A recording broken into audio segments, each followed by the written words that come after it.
Pardon, que le pouvoir d'achat sur 6 ans, 7 ans a quand même augmenté en France. Hein. C'est ce que raconte l'INSEE. Alors après, j'entends, ça dépend pour qui, etc. Mais en moyenne, le pouvoir d'achat a augmenté. Alors comment expliquer Non, mais c'est important de sortir une vérité quand même. Mais dans le tout décalage, ça. il a toujours été persistant en France. Oui. Et moi, je pense que là, il faut aller, si on est très micro, il faut aller sur des biais psychologiques. D'abord, les dépenses contraintes. Il y a un tiers du budget qui, de toute façon, n'est pas arbitrable. Hein. L'abonnement de téléphone portable, il faut le payer tous les mois. Hein. Il y a les biais psychologiques. On retient toujours les hausses et pas les baisses. Il y a quand même, comme le disait Isabelle, le souvenir de l'inflation 2022-2023. On retient plus les hausses que les baisses. Mais je voudrais prendre un angle plutôt macro. Je veux dire, à la fin des fins, il faut quand même dire la vérité aux Français. Leur première préoccupation, c'est le pouvoir d'achat dans tous les sondages.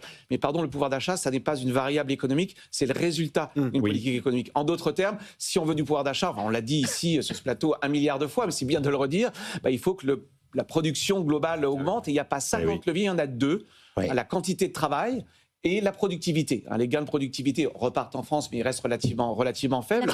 Quant à la quantité de travail, que nos auditeurs ne se trompent pas, on ne dit pas que chacun doit travailler plus dans la semaine. On dit que collectivement, on doit travailler plus. C'est le problème, vous le savez, du taux d'emploi, l'entrée des jeunes et la sortie sur le marché du travail. Donc à la fin des fins, il n'y a pas de politique de pouvoir d'achat. Il y a une politique économique de croissance qui conduit à la fin du pouvoir d'achat. C'est une un dernier petit point, pour moi qui suis spécialiste de concurrence, un sujet dont on ne parle alors plus du tout.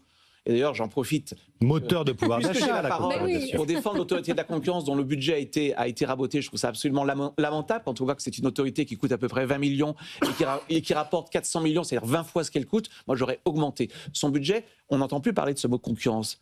Un levier de pouvoir d'achat, c'est de jouer également sur les bien-être du consommateur. Oui, mais je veux bien juste sur les prix, il faut détecter les pratiques anticoncurrentielles, etc. Donc il y a des leviers quand même sur le pouvoir d'achat. Encore faut-il s'en donner les moyens. Je veux bien qu'on parle de ce sujet, mais il faudrait une autre émission.